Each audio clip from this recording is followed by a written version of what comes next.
কোরআন পাকে বলতেছেন শুনুন, আল্লাহ বলছেন ওয়া তাজরি মিন তাহতিহাল আনহার। আমার আল্লাহ বলে বান্দারে আমি জান্নাতের ভিতরে একটা নহর বানিয়ে রেখেছি, একটা নদী বানিয়ে রেখেছি, একটা রিভার বানিয়ে রেখেছি। এই নদীতে একটা নদী থাকবে কিন্তু চারখানা তরল পদার্থ চলবে, ওই চারখানা পানি জাতীয় জিনিস চলবে। একটার নাম হবে দুধ, একটার নাম হবে মধু, একটার নাম হবে সারাবান তুহরা অর্থাৎ পবিত্র মদ, আর একটার নাম হবে পানি। এই চারটা তরল চলবে কিন্তু কেউ কারোর সঙ্গে মিশ্রিত হবে না। একটু আস্তে বলা যাবে সুবহানাল্লাহ। দুনিয়ার কোন লজিক ম্যান, কোন যুক্তিবিদ বলতে পারে মাওলানা মনিরুল ইসলাম তেহসিনি এটা কেমন করে হতে পারে? পৃথিবীর জমিনে এটা আমরা মানতে পারি না। কারণ একটা গ্লাসে যদি পানি রাখা হয়, ওই গ্লাসে আবার যদি দুধ দেওয়া হয়, ওই গ্লাসে আবার যদি মধু দেওয়া হয়, ওই গ্লাসে আবার যদি মদ দেওয়া হয়, বলুন ওই গ্লাসের পানি, মদ, দুধ এগুলো স্তরে স্তরে থাকবে না সব এক জায়গায় হয়ে যাবে? সব একত্রিত হয়ে যাবে না স্তরে স্তরে থাকবে? জোরে বলুন, একত্রিত হয়ে যাবে না? তরল কোনদিন স্তরে স্তরে থাকতে পারে না। কিন্তু আমার আল্লাহ তাআলা বলছেন দুনিয়ার মানুষরে আমি আল্লাহ তাআলা জান্নাতে যে নদী বানিয়েছি, একটাই নদী হবে, চারটা তরল একসঙ্গে চলবে, কেউ কারোর সঙ্গে মিশ্রিত হবে না। পৃথিবীর জমিনের কোন মানুষ বলতে পারে Maulana Monirul Islam Tehsini Chaturvedi what is the document? একটা প্রুফ দেওয়া লাগবে পৃথিবীর জমিনে। আমার আল্লাহ বলছে বান্দারে এটা তোরা বলবি, এটা আমি আল্লাহ তাআলা আগেই জানি। আল্লাহ জানে কিনা যেটা কেউ বলবে? কোন এইরকম পাকা লোক থাকবে কেউ জিজ্ঞেস করতে পারে? আমার আল্লাহ তাআলা বলছে বান্দারে আমি আল্লাহ তাআলা তার প্রমাণ পৃথিবীর জমিনে আগে দিয়ে দিয়েছি। আল্লাহর কুদরত কেউ বুঝতে পেরেছে নাকি? আল্লাহর কুদরত কেউ বুঝতে পেরেছে? আল্লাহর কুদরত বোঝার জন্য পৃথিবীর বুকে বড় বড় বৈজ্ঞানিকেরা তারা গবেষণা চালিয়ে যাচ্ছে। এই বৈজ্ঞানিকেরা আমার আল্লাহর কুদরত বুঝতে পারেনি, আমরা বুঝবো কেমনে? কারণ আপনারা আমরা যারা এখানে বসে আছি আমাদের ব্রেনে কতটা রয়েছে? বিজ্ঞানের পরিভাষায় বলা হয়েছে কোন মানুষের ব্রেন হচ্ছে আপনার কারো 50 ক্যালোরি, কারো মানুষের 75 ক্যালোরি ব্রেন রয়েছে, কোন মানুষের 100 ক্যালোরি ব্রেন রয়েছে। যারা বৈজ্ঞানিক, যারা সাহিত্যিক, বড় বড় গবেষক তাদের আমার আল্লাহ তাআলা তাদের কারো আপনার 250 ক্যালোরি ব্রেন দিয়েছে, কারো 200 ক্যালোরি ব্রেন দিয়েছে। এই 250 ক্যালোরি ব্রেন নিয়ে কেউ এপিসি আব্দুল কালাম নাম নিয়েছে, এই 250 ক্যালোরি ব্রেন নিয়ে কেউ পাকিস্তানের আব্দুল সালাম নাম নিয়েছে, এই 250 ক্যালোরি ব্রেন নিয়ে কেউ আইনস্টাইন নাম নিয়েছে, এই 250 ক্যালোরি ব্রেন নিয়ে কেউ অ্যারিস্টটল নাম নিয়েছে, এই 250 ক্যালোরি ব্রেন নিয়ে কেউ গ্যালিলিও নাম নিয়েছে। এই পৃথিবীর জমিনে 250 ক্যালোরি ব্রেন নিয়ে কেউ আপনার আইনস্টাইন নাম দিয়েছে, কেউ মিস্টার ডারউইন নাম নিয়েছে। এই পৃথিবীর জমিনে আমার আল্লাহ তাআলার ওই বান্দারা যারা আপনার এত বড় জ্ঞানী হয়ে, এত বড় গবেষক হয়ে, এত বড় বৈজ্ঞানিক হয়ে আমার আল্লাহ তাআলার কুদরতকে কোনোদিন বুঝতে পারেনি, আর পারবে না। পেরেছেন? আমার আল্লাহ পাকের কুদরত বুঝতে পারেনি। আপনি বলবেন মাওলানা কেমন কথা? এখন বর্তমান টেকনোলজির যুগ, এই টেকনোলজির যুগে ইউরেনাস গ্রহে মানুষকে পাঠিয়ে দেওয়া হচ্ছে, চন্দ্রে মানুষকে পাঠিয়ে দেওয়া হয়েছে। এই আপনার প্রায় 6-7 মাস পূর্বে আমেরিকা থেকে একজন মহিলাকে চন্দ্রে পাঠানো হয়েছে। এই মহিলাটা আপনার ভারতের পাঞ্জাবের দেশে বাড়ি, পাঞ্জাব রাজ্যে মেয়েটার বাড়ি। আপনার এমন করে সঙ্গীতা উইলিয়ামস যার নাম, এই মেয়েটা আপনার আল্লাহ পাক রব্বে কায়নাত রব্বুল আলামিনের বান্দি, যিনি আপনার এর পূর্বে একবার চন্দ্রে গিয়েছিলেন আর একবার চাঁদে ভ্রমণ করতে গিয়ে পৃথিবীর জমিনে এসে তিনি ইসলাম ধর্ম গ্রহণ করেছিলেন। এই মেয়েটা আপনার পাঞ্জাবে বাড়ি, এই মেয়েটা চন্দ্রে ভ্রমণ করতে গিয়ে চন্দ্র থেকে এসে ইসলাম ধর্ম গ্রহণ করেছে। এই মেয়েটা আপনি ইসলাম ধর্ম গ্রহণ করেছেন তা নয়, এর আগে ওই আমেরিকা থেকে একটা বৈজ্ঞানিক নীল আর্মস্ট্রং বলে একজন বৈজ্ঞানিক, তিনিও আপনার চন্দ্র ভ্রমণ করতে গিয়ে পৃথিবীর বুকে এসে ইসলাম ধর্ম গ্রহণ করেছে। বলে কারণটা কি একটু বলা যাবে? কারণটা কি একটু শোনা যাবে নাকি? ওগো মুসলমান শোনো, এই পৃথিবীর জমিনে আমার আল্লাহ তাআলা মদিনাতুল মুনাওয়ারাতে একজন নবী পাককে আমার আল্লাহ তাআলা শায়িত অবস্থায় রেখেছেন, যে নবী আমার জন্য আপনার জন্য কিয়ামতের সকাল পর্যন্ত কাঁদতেছে, যে নবী মুস্তাফা আপনার জন্য আমার জন্য কিয়ামতের সকাল পর্যন্ত ভাবতেছে, ওই নবী আমার মক্কাতুল মুকাররমাতে আগমন করেছিলেন, আমার আল্লাহ তাআলা মক্কাতুল মুকাররমাতে পাঠিয়েছিলেন সেই 570 খ্রিস্টাব্দ, কেউ বলেছেন 571 খ্রিস্টাব্দ।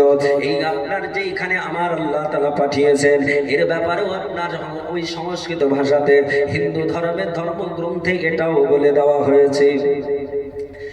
সংস্কৃত ভাষায় এমন করে কল্কি পুরাণে বলা হলো, বেদের মধ্যে বলা হলো, শেষ ঋষি মহারিষি যিনি আসবেন, অন্তিম ঋষি যিনি আসবেন, শেষ প্রফেট যিনি আসবেন, কল্কির অবতার যিনি আসবেন, তিনি কোথায় আসবেন সেটা বলা হলো। বলে বিষ্ণু যশাস গৃহপদ্রা ভাবা মহম সমতং বিষ্ণু যশ গর্ভ মাধব বশ্যম। আস্তে বলুন সুবহানাল্লাহ। বলে ওই মহারিষি অন্তিম ঋষি তিনি সম্বল শহরে আসবেন। সম্বল এটা সংস্কৃত ভাষা, আর সংস্কৃত ভাষাকে আরবিকে ট্রান্সলেট করলে হয় দারুল আমান, আর দারুল আমানকে বাংলায় যদি অর্থ করা হয় তার অর্থ হয় শান্তিপূর্ণ শহর। এই দারুল আমান সম্বল শহর, শান্তিপূর্ণ শহর, এটা দুনিয়ার অন্য কোন শহরকে বলা হয় না। ওই শহরটার নাম হলো মক্কাতুল মুকাররমা। সুবহানাল্লাহ। আমার আল্লাহ তাআলা মক্কাতুল মুকাররমায় তিনায় পাঠাবেন। তিনার বাবার নাম কি হবে? সংস্কৃত ভাষায় বলা হলো বিষ্ণু যশা, বাবার নাম হবে বিষ্ণু যশা। এই বিষ্ণু যশা মায়ের নাম হবে সুমতি। এই বিষ্ণু যশা সংস্কৃত ভাষা, আরবিকে ট্রান্সলেট করলে হয় আব্দুল্লাহ, আর বাংলায় অর্থ করলে হয় আল্লাহ পাকের কৃত দাস। আল্লাহ পাকের কৃত দাস আব্দুল্লাহ, এটা আমার নবী মুস্তাফার বাবার নাম কি না? আমার নবী মুস্তাফার ফাদারের নাম হলো আব্দুল্লাহ। সংস্কৃত ভাষায় বলা হলো পিতার নাম হবে বিষ্ণু যশা অর্থাৎ আব্দুল্লাহ, মায়ের নাম হবে সুমতি। সংস্কৃত ভাষা সুমতি, সংস্কৃত ভাষা আরবিকে ট্রান্সলেট করলে হয় আমেনা, আর বাংলায় অর্থ করলে হয় যার অর্থ হলো জিনার হৃদয়টা হলো কোমল সুন্দর স্বচ্ছ। জোরে বলি সুবহানাল্লাহ। আমার আল্লাহ পাক রব্বে কায়নাত রব্বুল আলামিন যে নবী মুস্তাফাকে এই স্বচ্ছ হৃদয়ওয়ালা ইনার উদার হতে পৃথিবীর জমিনে পাঠিয়েছে, আমার আল্লাহ পাক রব্বে কায়নাত রব্বুল আলামিনের নবী দুনিয়ার বুকে এসেছেন শুধু মানবের কল্যাণের জন্য। নবী পাক নিজের কামিয়াবের জন্য পৃথিবীতে আসেন নাই। আমার আল্লাহ তাআলা নবীকে পাঠিয়েছেন যাতে করে পথহারা মানুষগুলোকে পথ দেখানো যায়। সুবহানাল্লাহ। বিপদগামীকে সুপথে নিয়ে আসা হয়। আমার আল্লাহ পাক রব্বে কায়নাত রব্বুল আলামিন আমার আল্লাহ তাআলা নবী পাককে একটা হলি বুক দিলেন। আমার আল্লাহ তাআলা একটা গাইডলাইন দিয়ে দিলেন, গাইড বুক দিয়ে দিলেন, যেটা আপনার আমার জন্য গাইড বুক হয়ে কিয়ামত পর্যন্ত থাকবে। এই গাইড বুকটাকে যদি আপনি আমি ধরে রাখতে পারি, আঁকড়িয়ে ধরতে পারি, পৃথিবীর জমিনে কোনো জায়গায় আপনাকে অসম্মানিত হতে হবে না, কোথাও আপনাকে মাথা নত করতে হবে না। এই গাইড বুকের ভিতরে আপনি যদি ওই ইউরেনাসের কথা যদি খোঁজ করেন তার মধ্যে আছে, চন্দ্রের কথা যদি আপনি খোঁজ করেন তার মধ্যে আছে, আপনি ভলকান্ডের কথা যদি জানতে চান ওর মধ্যে আপনার রয়েছে, যদি আপনি এমন করে বৃহস্পতি গ্রহের কথা জানতে চান সেটাও ওই আপনার গাইড বুকের মধ্যে আছে। আপনি যদি আটলান্টিক মহাসাগরে অতল তলে আপনি যদি ব্যাকটেরিয়া সম্পর্কে জানতে চান ওই কথাটাও কোরআন পাকে আছে। আমার আল্লাহ তাআলা বললেন বান্দারে ও দুনিয়ার বুকের মানুষ শোনো, আমার আল্লাহ তাআলা এই কোরআন পাকে বলেছে ওয়াতাজরি মিন তাহতিহাল আনহার। আল্লাহ বললেন দুনিয়ার বুকের মানুষ শোনো, আমি জান্নাতে যে নদী বানিয়েছি, এই নদীতে চারটা তরল পদার্থ একসঙ্গে চলে, অথচ কেউ কারো সঙ্গে মিশ্রিত হয় না। আপনার যদি কাছে এখন আমার নবী পাকের চাচাইতো ভাই যার নাম হযরতে আব্দুল্লাহ, জিগান দিনা আব্বাস বলা হয়। আব্বাসের ছেলে আব্দুল্লাহ, এই হযরত আব্দুল্লাহ ইবনে আব্বাসের একটি লিখিত কিতাব যার নাম হচ্ছে তাফসীর আব্বাসিয়া।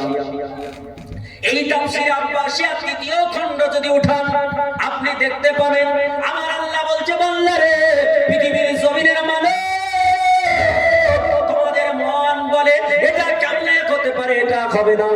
দুনিয়ার বুকের মানুষ কনফিউশনে পড়তে পারে, অনেক মানুষ ঈমান হারা সর্বহারা হতে পারে। আমার আল্লাহ তাআলা বললেন, দুনিয়ার মানুষ শোনো, পৃথিবীর জমিনও এর প্রমাণ আমি দিয়েছি দুখানা সাগর। আমার আল্লাহ পবিত্র কালাম কোরআনে পাক সূরাটার নাম সূরা রহমান। আমার আল্লাহ তাআলা 27 পারায় পৃথিবীর জমিনের মানবকে জানিয়ে দিলেন। আল্লাহ বলছেন, মারাজাল বাহরাইনি ইয়ালতাকিয়ান বাইনাহুমা বারযাখুল লা ইয়াবগিয়ান। আমার আল্লাহ পাক রব্বে কায়নাত রব্বুল আলামিন পৃথিবীর মানবকে ডাক দিয়ে বললেন, ও পৃথিবীর জমিনের মানব শোনো, আমি আল্লাহ তাআলা মারাজাল বাহরাইনি, আমার আল্লাহ তাআলা তাসনিয়ার শেখা ব্যবহার করেছে, আমার আল্লাহ তাআলা দ্বিবচনের শেখা ব্যবহার করেছে। আমার আল্লাহ বললেন, দুনিয়ার মানব রে, আমি আল্লাহ তাআলা রব্বে কায়নাত রব্বুল আলামিন পৃথিবীর জমিনে এমন দুটো সাগর বানিয়েছি, এমন দুটো আপনার সাগর তৈরি করেছি। এই সাগর দুটো এক অপরের সঙ্গে মিলিত আছে। পৃথিবীর জমিনে এই সাগর দুটো, একটার পানি হলো রঙিন কালারের পানি, আর একটার পানি হলো ঘোলাটে পানির কালারের পানি। এই পৃথিবীর জমিনের মানুষ হলো, আমার আল্লাহ তাআলা বলছে, বান্দারে এই সাগর দুটো একসঙ্গে রয়েছে। এই সাগরের মাঝে কোনো দেওয়াল দেওয়া নাই, এই সাগরের মাঝে কোনো ওয়াল দেওয়া নাই, এই সাগরের মাঝে কোনো আপনার বর্ডার দেওয়া নাই। কিন্তু আমি আল্লাহ, আমার কুদরত তুমি দেখো, আমি আল্লাহ তাআলা দুটো সাগরকে একসঙ্গে চালানোর পরে দুটার পানি দুই কালার করার পরেও একটা জাহাজ আরেক সাগরে যায়, ওই সাগর থেকে এই সাগরে আসে, অথচ পানির কালারের কোনো পরিবর্তন ঘটে না। আমার আল্লাহ পাক রব্বে কায়নাত রব্বুল আলামিন বলছে, বান্দারে আমি আল্লাহ তাআলা আমার ক্ষমতা তুমি বুঝবে কি করে? ও মুসলমান দুনিয়ার মানুষেরা, আমার আল্লাহ পাকের ক্ষমতা বোঝা বড় দুষ্কর, আমার আল্লাহ তাআলার কুদরত বোঝা বড় দুষ্কর। কারণ আমার আল্লাহ তাআলা সর্ব বিষয়ে ক্ষমতা রাখেন, কুদরত রাখেন। আমার আল্লাহ কোরআন পাকে বলেছেন, ওয়া হুয়া আলা কুল্লি শাইইন কাদির। আল্লাহ বলছেন, দুনিয়ার মানুষে আমি আল্লাহ তাআলা সমস্ত বিষয়ের উপরে ক্ষমতাশীল, আমি আল্লাহ কুদরতশীল, আমি আল্লাহ আমার কুদরত বুঝবে না। আমার আল্লাহ পাক রব্বে কায়নাত রব্বুল আলামিন দুনিয়ার মানুষকে ডাক দিয়ে বললেন, মানুষ রে, আমি আল্লাহ তাআলা তোমাদের জন্য এত সুন্দর সুন্দর নিয়ামত রেখেছি, আমি আল্লাহ তাআলা তোমাদের এত সুন্দর সুন্দর খাবার দিয়েছি, আমার মরণের পরে সুন্দর জায়গা তোমাদের জন্য বানিয়েছি, অথচ তোমরা কেন আমার ইবাদত করো না? আমার আল্লাহ বলছে, বান্দারে তোমরা যদি আমার ইবাদত করো, আমি আল্লাহ তাআলা তোমাদের কত কি উপহার দেব। আমার আল্লাহ নবী বিশ্ব নবী আমার রাসূলুল্লাহ আল্লাহ পাকের দরবারে যখন আপনার 621 খ্রিস্টাব্দে রজব মাসের 27 তারিখে, এটা কোন মাস? শাবান। এর পূর্বের মাস ছিল কি? রজব। এই পূর্বের মাস রজব। এই রজব মাসের 27 তারিখে 621 খ্রিস্টাব্দে আমার নবী সপ্ত আসমান ভেদ করে আল্লাহ পাকের দরবারে গিয়েছিলেন, আল্লাহর সঙ্গে সাক্ষাৎ করেছিলেন, কথোপকথন করেছিলেন, মোলাকাত করেছিলেন। আমার আল্লাহ পাক রব্বে কায়নাতকে পৃথিবীর জমিনে কত শত নবী দেখতে চেয়েছিলেন, কিন্তু আমার আল্লাহ তাআলা কাউকে দেখা দেননি। দিয়েছেন নাকি? পৃথিবীর জমিনের মানুষকে আমার আল্লাহ তাআলা বোঝানোর জন্য একজন নবীর কওল, আমার একজন নবীর কথা আমার আল্লাহ কোরআনে বললেন। পৃথিবীর জমিনে একটা নবী ছিলেন, এই নবীটার নাম হযরত মূসা কালিমুল্লাহ। তিনি আমার আল্লাহকে বলেছিলেন, ওগো আমার আল্লাহ, তোমাকে দেখতে চাই, রব্বি আরিনি। কোরআনের ভাষা। আল্লাহকে বললেন, রব্বি আরিনি, আল্লাহ তোমায় একটু দেখতে চাই, তোমায় দর্শন করতে চাই। আল্লাহ বললেন, লাম তারানি ইয়া মূসা, মূসা তুমি আমায় দেখতে পারবে না, বরদাস্ত করতে পারবে না। আমার আল্লাহ তাআলাকে কত শত ডেকেছিলেন, কিন্তু আমার আল্লাহ সরাসরি দেখাতেন নাই, শুধুমাত্র বললেন পবিত্র তাওয়া নামক স্থানে চলে এসো। যে পবিত্র তাওয়া নামক স্থানে রয়েছে তুর পাহাড়, এই তুর পাহাড়ের উপরে ওঠো, চোখে পট্টি বাঁধো। পট্টি বেঁধে যখন উঠলেন, আমার আল্লাহ শুধু একটু নূরের ঝলক দিয়েছিলেন, আর আমার নবীকে আমার আল্লাহ তাআলার কাছে প্রার্থনা করতে হয়নি, বলতে হয়নি। আমার নবীজি উম্মে হানির ঘরে শুয়েছিলেন। উম্মে হানি হচ্ছে নবী পাকের চাচাইতো বোন, হযরত রাসূল পাকের চাচা, যার নাম হযরত আবু তালিব। এই আবু তালিবের মেয়ে হচ্ছে উম্মে হানি।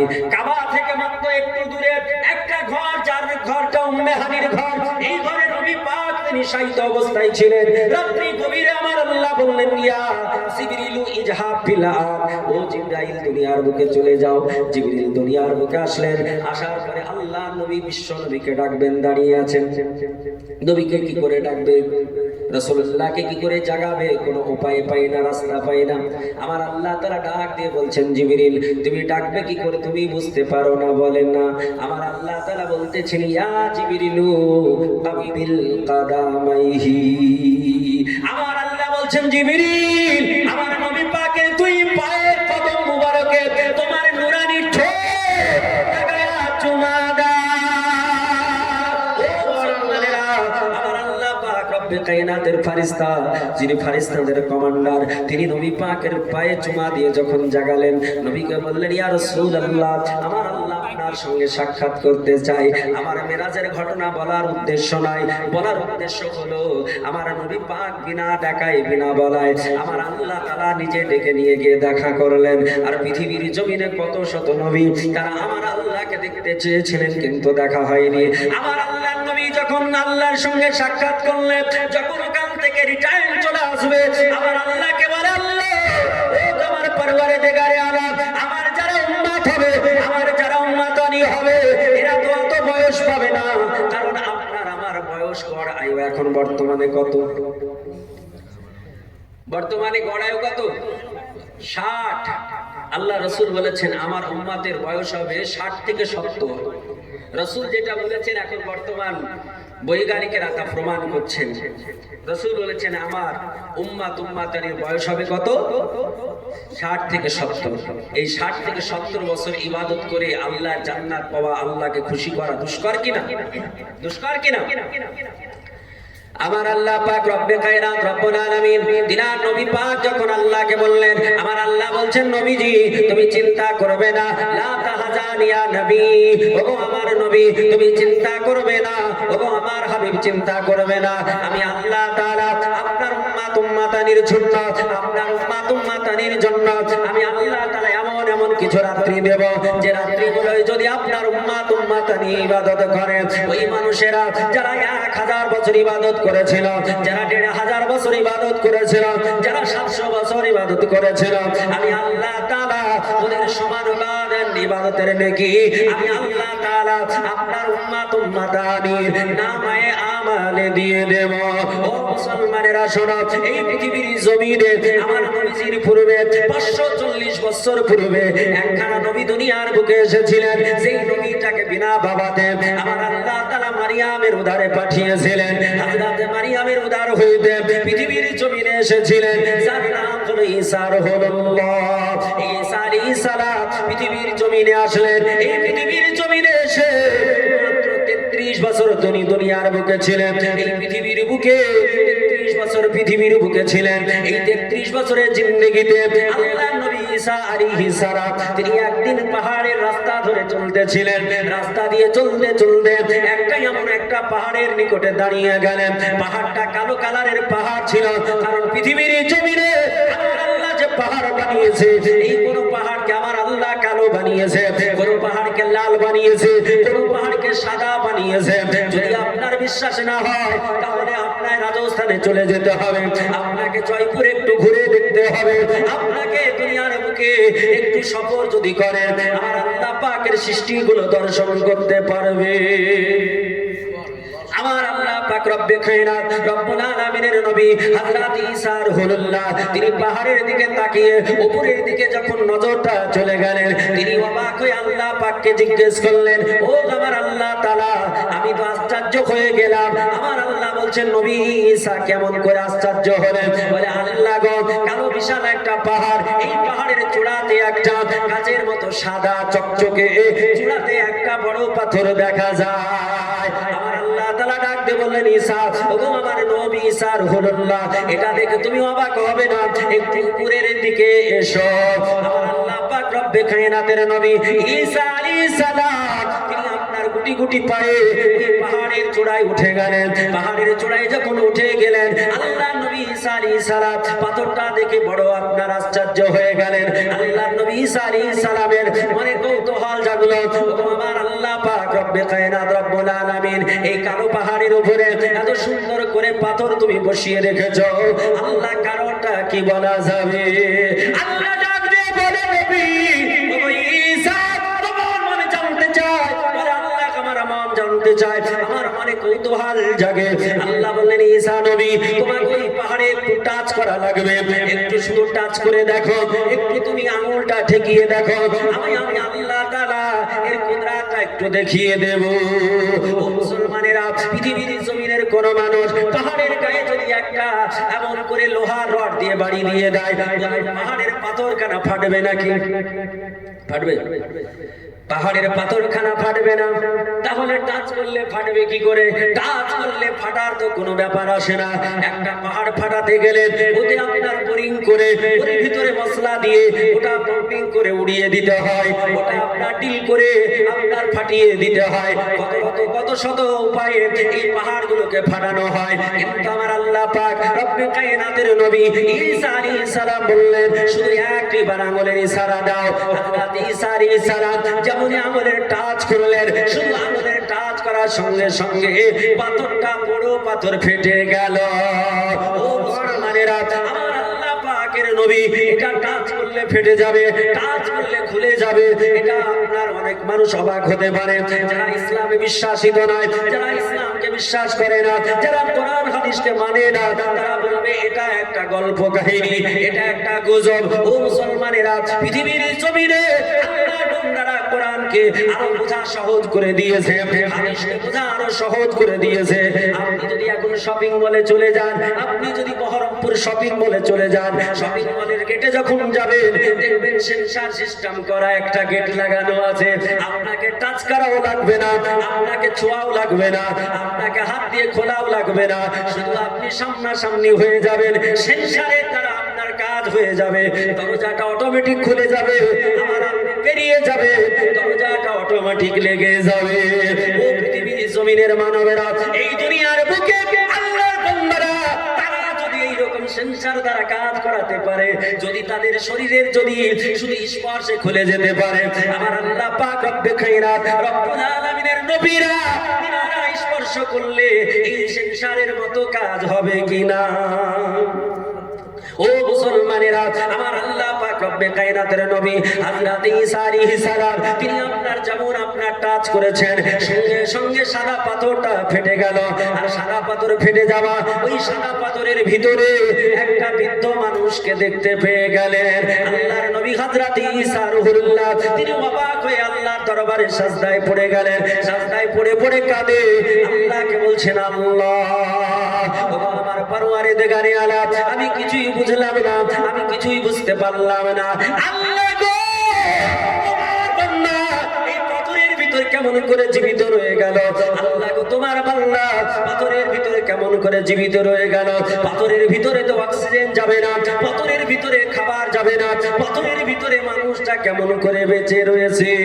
আল্লাহ বলছে, বান্দারে তোমরা কেউ আমার কুদরত বুঝবে না, আমি আল্লাহ তাআলা ইন্নাল্লাহা আলা কুল্লি শাইইন কাদির। আল্লাহ বলছেন, বান্দারে আমি আল্লাহ আমার ক্ষমতা বুঝবে না। আমার আল্লাহ বলছেন, গো পৃথিবীর জমিনের মানুষ শুনে রেখে দাও, জেনে রেখে দাও, আমি আল্লাহ তাআলা কিছু প্রাণীকে পৃথিবীর জমিনে অক্সিজেনের মাধ্যমে বাঁচিয়ে রাখি, যারা আপনার পানির নিচে গেলে আর কখনো বাঁচবে না। আমি আল্লাহ তাআলা এইরকম হাজারো প্রাণী পানির ভিতরে রাখি, যেগুলো উপরে উঠালে বাঁচবে না। আমার আল্লাহ বলছে, বান্দারে পৃথিবীর বুকে আগুন জ্বলবে, আগুনে যদি কোনো পানির প্রাণী ঢুকে যায় সেগুলো মধ্যে মারা যাবে, যদি পৃথিবীর কোন প্রাণী ঢুকে যায় সেই প্রাণীটাও মারা যাবে। আমার আল্লাহ বলছে বান্দারে আমার কুদরত বুঝবি না, আমি আল্লাহ তাআলা আগুন যখন মানুষেরা জ্বালায়, আগুন জ্বলার সঙ্গে সঙ্গে আমি আল্লাহ তাআলা আগুনের ভিতরে এক প্রকারের কীটের জন্ম দিয়ে দিই। করে বলা যাবে? শেষ করে দেবো নাকি? শেষ করবো? তাহলে একটা হাত উঠিয়ে বলা যাবে ইয়া রাসূলুল্লাহ, ইয়া রাসূলুল্লাহ। সকলে বলুন ইয়া হাবিবাল্লাহ। ও মুসলমানেরা, আমার আল্লাহ পাক রব্বে কায়নাত, আমার নবী পাক, আমার আল্লাহ তাআলা নবী পাকের সম্মান কত দিয়েছে। এই আল্লাহ পাক রব্বে কায়নাত রব্বুল আলামিনের নবী তিনি পৃথিবীর জমিনের মানবকে বললেন, ও দুনিয়ার বুকের মানবেরা, আমার আল্লাহ পাক রব্বে কায়নাত রব্বুল আলামিন তোমার কত বড় সম্মান দিয়েছে শোনো। ঈসা আলাইহিস সালাম আল্লাহকে জিজ্ঞেস করলেন, আল্লাহ এই মানুষটা কতদিন ধরে ইবাদত করে? আমার আল্লাহ বলছে, নবী আমি আল্লাহ তোমারে বলবো না, আমি আল্লাহ তোমারে জানাবো না। আল্লাহ বলছে, নবী তুমি নিজে জিজ্ঞেস করো ওই ব্যক্তিকে। আল্লাহ পাক রব্বে কায়নাতের নবী, এই যুগে যুগে আমার আল্লাহ তাআলা নবীদের পাঠিয়েছে। এই নবীদেরকে যারা প্রিয় করে নিয়েছে, এই নবীদের কথা যারা ফলো করেছে, এই নবীদেরকে যারা মেনে নিয়েছে, নবী পাককে যারা আপনারা আপন করে নিয়েছে, আপনারা যারা নবী পাককে আইডিওলজি মেনে নিয়েছে, আইডিয়াল মেনে নিয়েছে, ওই ব্যক্তিরা ইহ জগতে কামিয়াব হয়েছে, পর জগতে তারা উত্তীর্ণ হয়ে আল্লাহর জান্নাত উপভোগ করবে। নবী ছাড়া কোনো জায়গা পাবে না, নবী ছাড়া কিছু হবে না। এই জন্য কেউ বলছেন নবী ছাড়া জান্নাত পাবে না, প্রিয় নবীকে ভোলা যাবে না। নবী ছাড়া জান্নাত পাবে না, প্রিয় নবীকে ভোলা যাবে না। আল্লাহ বলে পবিত্র কোরআনে,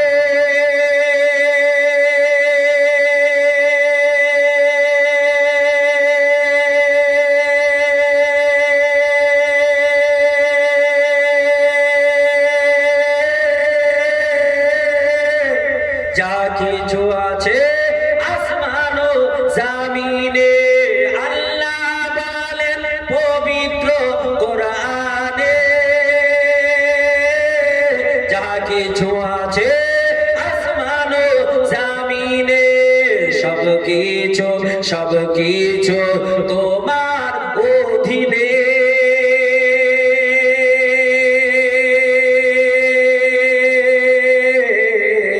প্রিয় নবীকে ভোলা যাবে না, সুবহানাল্লাহ। প্রিয় নবীকে ভোলা যাবে না।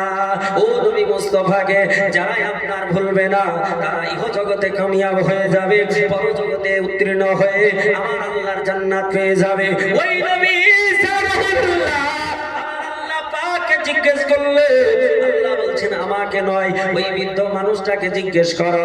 ঈসা আলাইহিস সালাম বললেন, ওগো আল্লাহর বান্দা, তুমি এখানে কতদিন ধরে ইবাদত করো? এই পাথরের ভিতরে কতদিন ধরে আল্লাহকে ডাকো? তিনি বললেন, ওগো আল্লাহর নবী ঈসা, আমি একদিন দুই দিন নয়, 1 বছর 2 বছর ধরে ডাকি না। আমার আল্লাহর নবী বললেন, কত বছর? ঈসা আলাইহিস সালামকে বললেন, ঈসা রূহুল্লাহ, আমি আজকে 700 বছর ধরে আমার আল্লাহর ইবাদত করতেছি। সুবহানাল্লাহ।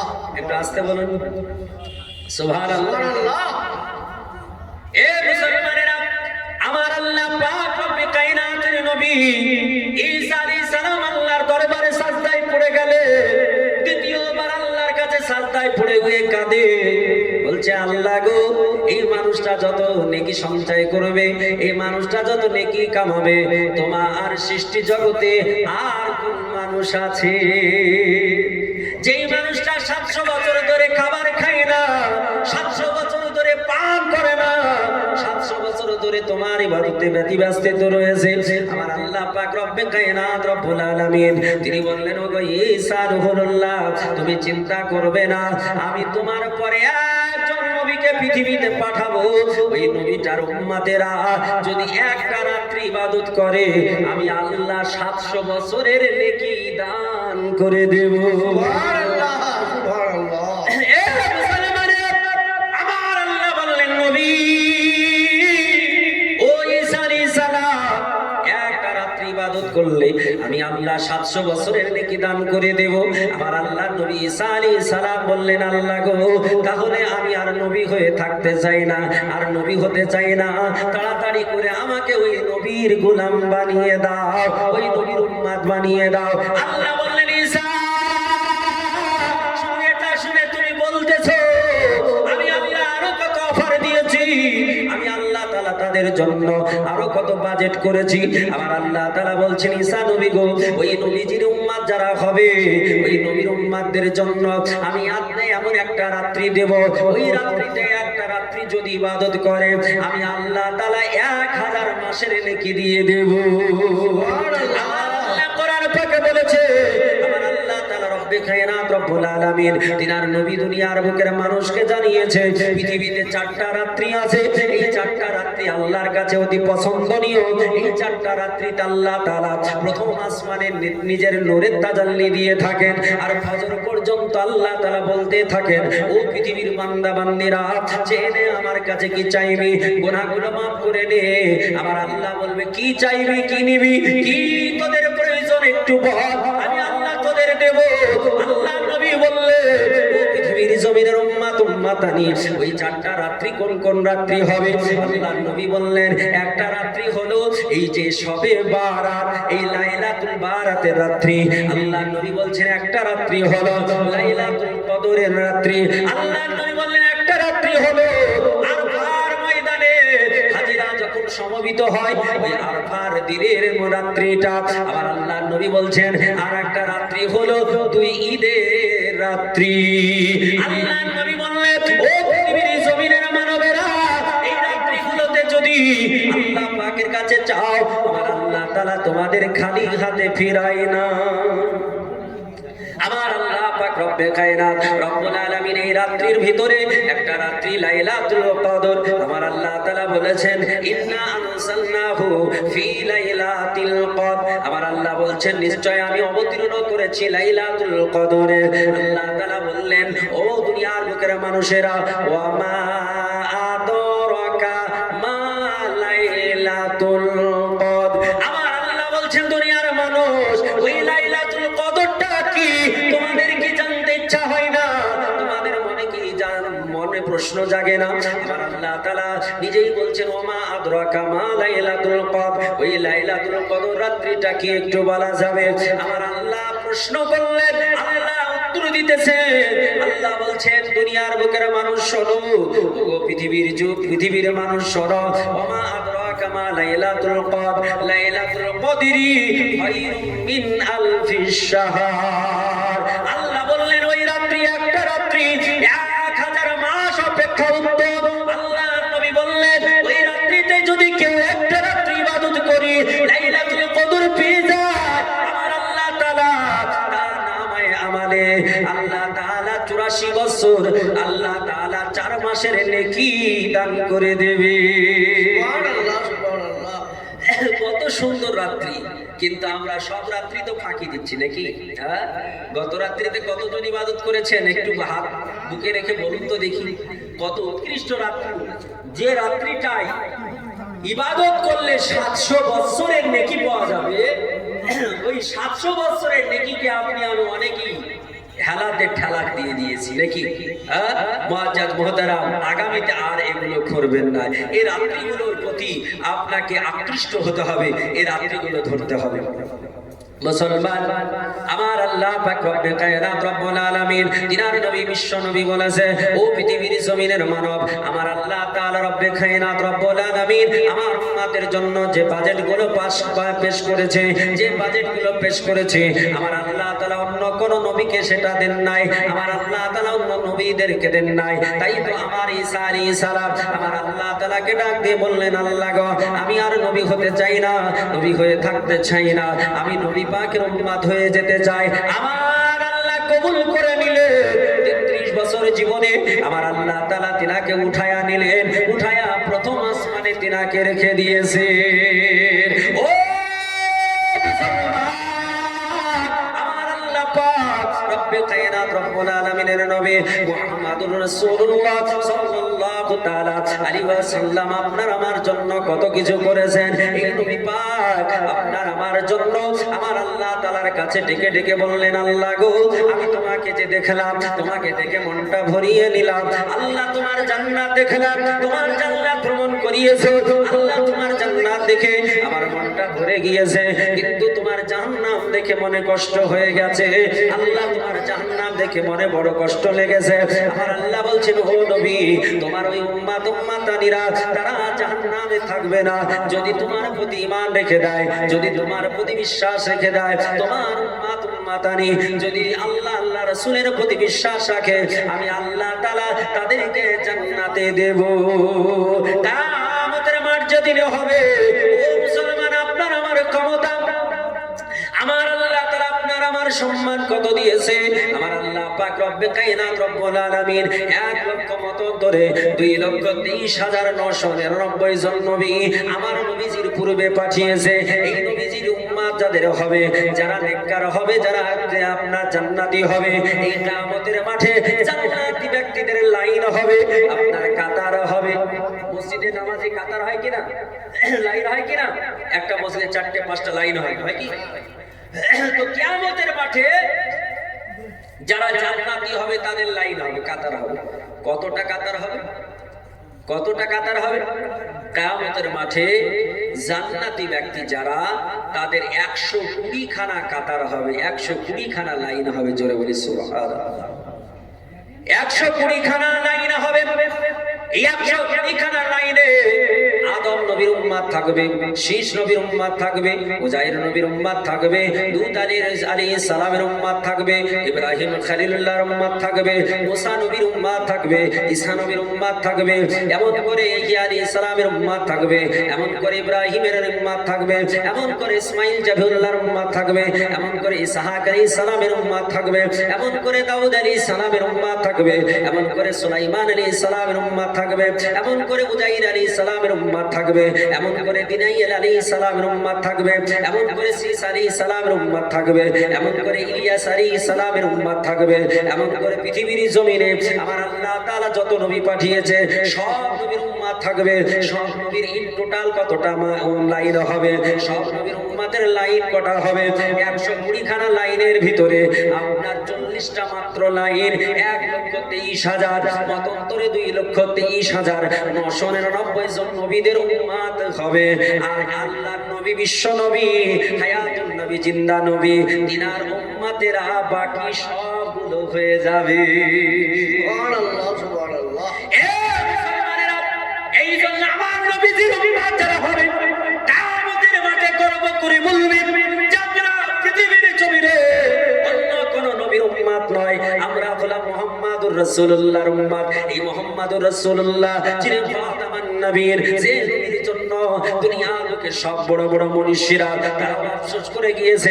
মনীষী বলেছিল, যদি আমি পেয়ে যেতাম ওই নবীকে, শেষ জামানার কলকি অবতারকে যদি পেয়ে যেতাম, তাহলে আমি ধন্য হয়ে যেতাম, আমি ধন্য হয়ে যেতাম। ওই কলকি অবতারের পদতলে আমার মস্তকটা ঝুঁকিয়ে দিতাম। ও পৃথিবীর জমিনের মানবেরা, আপনি বলবেন অন্য মুসলমান ছাড়া অন্য ধর্মের মানুষেরা নবী পাকের গুণগান করে না, বলে না না, তা হবে না।